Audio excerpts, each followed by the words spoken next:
안녕하세요. 한서희 변호사입니다. 요즘 최근에 뉴스에 정말 많이 등장하고 있는 단어 중에 하나가 스테이블 코인인데요. 오늘 그래서 저도 스테이블 코인에 대해서 준비를 해왔습니다. 스테이블 코인이란 용어는 많이 들어보셨을 텐데 비트코인, 이더리움, 솔라나 이런 것들이 우리가 대표적으로 아는 가상 자산인데요. 이들은 가격이 굉장히 요동치는 자산이란 말이에요. 근데 1코인은 1달러에 이렇게 일정하게 가치를 유지시키는 그런 방식을 도입해서 만든 게 바로 스테이블 코인입니다. 이런 스테이블 코인은 일반 분들한테는 좀 낯설 수가 있어요. 그래서 굉장히 최근에 듣기 시작하셨을 거예요. 하지만 전 세계 금융시장 그리고 크립토 시장에선 특히 이미 수년 전부터 이것이 활용이 되고 있었습니다. 오늘 영상에서는 스테이블 코인이 어떤 것인지, 그리고 어떻게 쓰이는지, 그리고 이 최근에 서클이라는 회사가 또 미국 증권시장에서 상장을 했죠. 이 부분에 대해서도 한번 짧게 살펴보고 원화 스테이블 코인에 대해서도 살펴보는 시간을 갖도록 하겠습니다.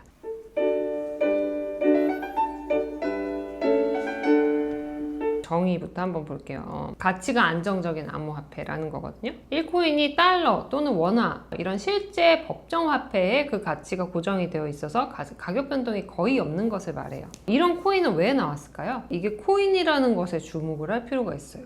처음에는 사실 암호화폐가 가치 변동이 너무 심하다 보니까 만약에 누군가가 가상자산 거래소, 해외에 어떤 거래소가 있다고 생각을 해보세요. 그 거래소에서 비트코인을 사기 위해서 US 달러를 보낼 수도 있겠죠. US 달러를 보내서 거기서 사서 내 비트코인을 받아야 돼요. 근데 US 달러를 보내는 건 스위프트망도 있고 시간이 되게 오래 걸리는 거예요. 이러다 보니까 결제 기간이 너무 오래 걸리는데 이런 문제를 해결하기 위해서 처음에 이제 그것을 만든 회사는 빠르게 결제할 수 있도록 하는 수단이 필요하다. 그래서 달러에 고정된 가치를 갖는 코인을 만들어야 되겠다 이렇게 생각했어요. 그래서 비트코인을 살 때 1달러에 상응하는 가치를 갖는 코인을 보내서 바로 비트코인을 사올 수 있는 이런 구조를 만들었던 거죠. 첫 번째 회사는 사실 크게 이제 흥행하지 못했다고 알고 있고요. 두 번째 회사가 바로 우리가 잘 알고 있는 테더예요. 테더라는 회사가 2024년부터 테더 코인을 이제 1달러에 패깅해서 연동시켜서 거래를 시작하게 됐던 거죠. 이게 바로 그 최초 그리고 두 번째 스테이블 코인의 시작입니다. 그러면은 그 다음부터 계속해서 이런 서비스들이 많아졌겠죠. 그 다음에 나온 게 우리가 잘 알고 있는 최근에 상장한 서클이라는 회사입니다. 물론 그 사이에도 여러 개가 있었어요. 근데 주목할 만한 이제 플레이어를 중심으로 설명을 드리면 USDC라고 하는 USD 코인을 발행했죠. 이것 역시도 1달러는 1코인의 이제 가치가 패깅이라고 하는데요. 연동돼서 고정돼서 움직이는 이런 스테이블 코인이었습니다. 이 테더와 서클의 가장 큰 특징은 실제로 자산을 가지고 있다는 거예요. 고객이 테더사나 서클에 돈을 보내요. 돈을 보내면 그 돈을 받아서 그만큼의 코인을 발행을 해서 다시 그 이용자 또는 고객에게 보내줍니다. 그래서 이렇게 발행된 자산과 준비 자산이 1대1로 매칭되는 이런 구조를 가지고 있었죠. 이런 것을 우리가 법정화폐 연동형 스테이블 코인이라고 합니다. 모든 스테이블 코인이 이렇게 준비 자산을 1대1로 가지고 있었던 건 아니에요. 대표적으로 테라라는 거 들어보셨죠? 1UST도 1달러에 상응하는 가치를 갖고 있었는데요. 테라라는 것은 이제 사실 암호화폐 중에서도 알고리즘 스테이블 코인이었어요. 그래서 이 어떤 시스템에 의해서, 메커니즘에 의해서 수요 공급 법칙에 따라서 1달러에 연동이 되도록 이제 이렇게 만들었던 거죠. 근데 이 UST는 1달러 가치에 연동되는 이 구조가 무너지면서 사실 가치가 엄청나게 하락을 하게 되죠. 그래서 이 가치가 하락하면서 자매 코인 같이 세트로 나왔던 루나라고 하는 가상자산의 가격도 폭락을 하게 됐고, 그래서 1UST는 사실상 좀 역사 속에서 사라지게 된 이런 사안이 있었습니다. 알고리즘 스테이블 코인은 지금 말씀드린 대로 어떤 시스템을 통해서 수요 공급 법칙에 따라서 1달러의 가격을 맞추는 이런 구조를 가지고 있기 때문에 준비 자산을 발행량에 비례해서 갖고 있질 않습니다. 그래서 1대1로 발행량에 비례해서 가지고 있는 이런 테더나 서클과는 근본적으로 다른 구조였죠. 또 한 가지는 어떤 거냐면 여러 가지 자산을 연동해서 암호화폐를 발행하는 자산 연동형도 있는데 이건 그냥 법정화폐 연동형하고 비슷하다고 보시면 돼요. 왜냐하면 실물로 자산이 패킹된다는 측면에선 좀 비슷한데 이거 말고 암호자산 담보형이 또 있어요. 우리가 다이라고 하는 스테이블 코인인데 1다이 역시도 1달러에 연동되는 구조입니다. 이럴 때는 어떤 가상자산을 발행되는 가격의 한 150% 정도를 예치를 해놓고 그 다음에 한 100%에 해당하는 스테이블 스테이블 코인을 발행을 받아서 활용할 수 있게 되는 이런 구조죠. 어떻게 생각하면 이건 대여일 수도 있고 담보를 맡기고 대여를 받는 구조일 수도 있고 스테이블 코인을 발행하는 구조일 수도 있는데 이런 특수한 형태의 암호자산 담보형 스테이블 코인도 있다. 그래서 크게 세 가지인데 알고리즘형 스테이블 코인은 사실상 국제사회에서 조금 설자를 잃은 상태입니다. 우리가 지금 가장 많이 논의되는 건 결국 테더나 서클 같은 법정화폐 연동형 스테이블 코인이다.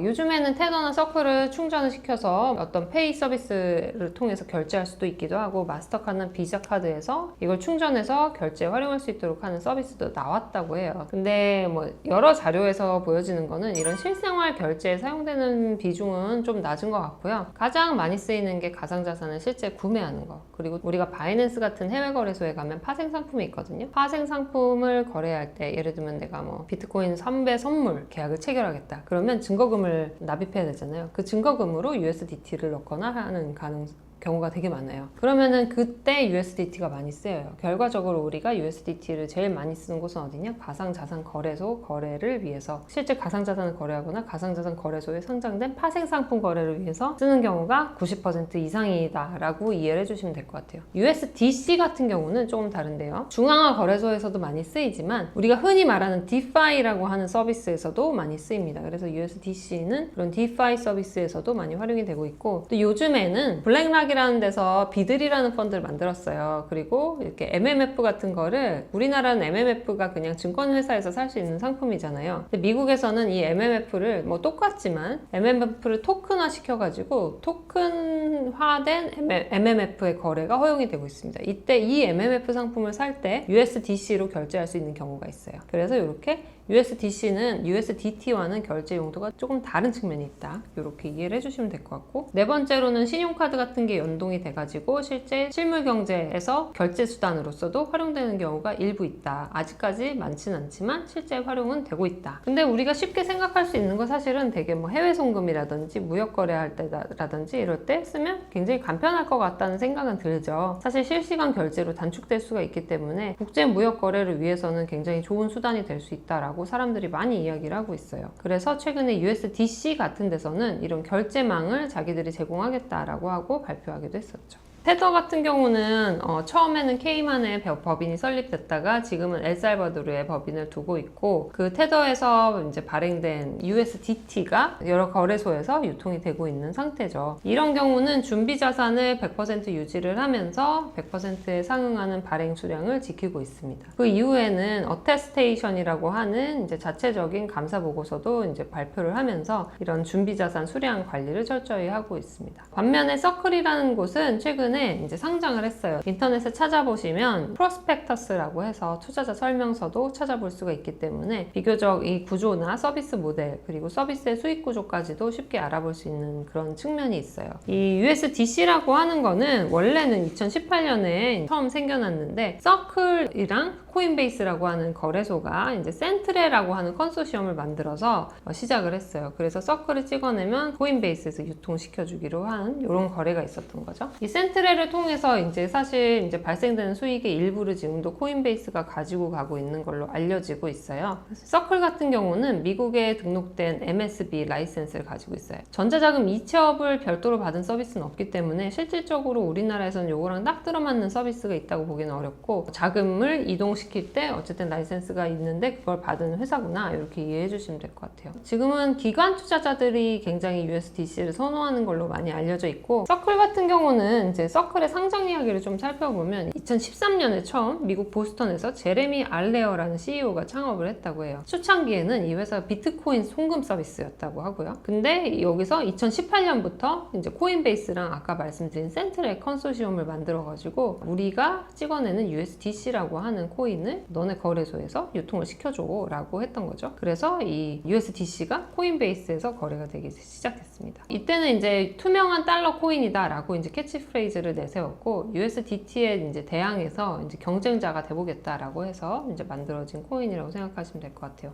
USDC는 지금 발행량 기준으로 전 세계 2위의 스테이블 코인이고요. 2023년에 이 센트레가 해산이 됐다고 해요. 그래서 서클이 단독으로 이제 발행과 운용을 맡고 있습니다. 2024년에 최근에는 이제 이 USDC를 발행한 순수익을 가지고 약 1억 5천만 달러를 발생을 시켰다고 해요. 이 수익의 대부분 90% 이상은 준비자산 운용금이라고 해요. 이 서클의 준비자산의 비중을 한번 살펴보면 약 88%가 지금 블랙락에서 관리하는 MMF 펀드에 들어가 있고 나머지가 실제 미국 달러로 구성이 되어 있다고 합니다. 그래서 이렇게 미국에선 지금 이제 이런 MMF를 가지고도 준비자산으로 구성을 할 수가 있기 때문에 여기서 발생된 운용 수익이 상당히 컸다라고 이해를 하시면 될 것 같아요. 여기서 이 회사가 상장을 결심하게 된 계기는 2023년에 있었던 이제 실리콘밸리 은행이 파산했을 때 잠깐 디패깅 사태가 발생한 적이 있었어요. 이날 SVB가 파산하겠다고 선언을 하면서 USDC의 가격이 0.9달러까지 떨어졌어요. 1달러에 수렴을 하고 아주 조금 차이가 나야지 이게 가치가 있는데 이게 10센트나 차이가 나게 된 거예요. 그러니까 이제 사람들이 서클에 대해서 의심하기 시작했죠. SVB가 사실 서클이 준비자산을 보관해 놓던 은행이었어요. 그럼 만약에 실리콘밸리 은행이 파산하면 서클의 이용자들이 내가 돈을 반환해 달라고 청구했을 때 준비자산을 나한테 줄 수 없는 거 아니냐, 은행이 파산했는데 라고 해서 가격이 막 떨어지기 시작했던 거죠. 근데 다행히도 이제 이때 연준에서 SVB가 파산하더라도 어쨌든 이제 보전해주겠다라고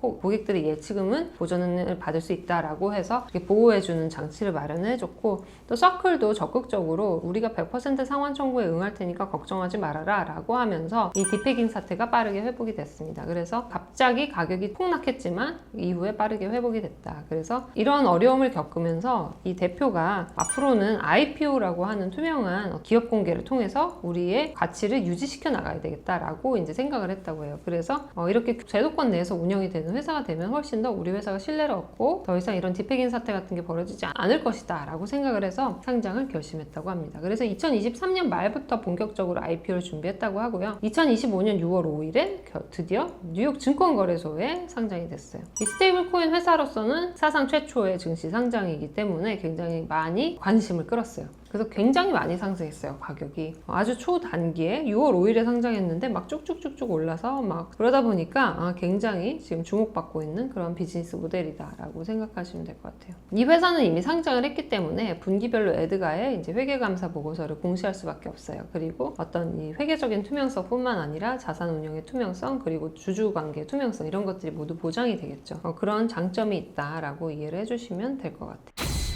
최근에 원화 스테이블 코인을 발행하겠다라고 하는 당정의 목소리가 있었습니다.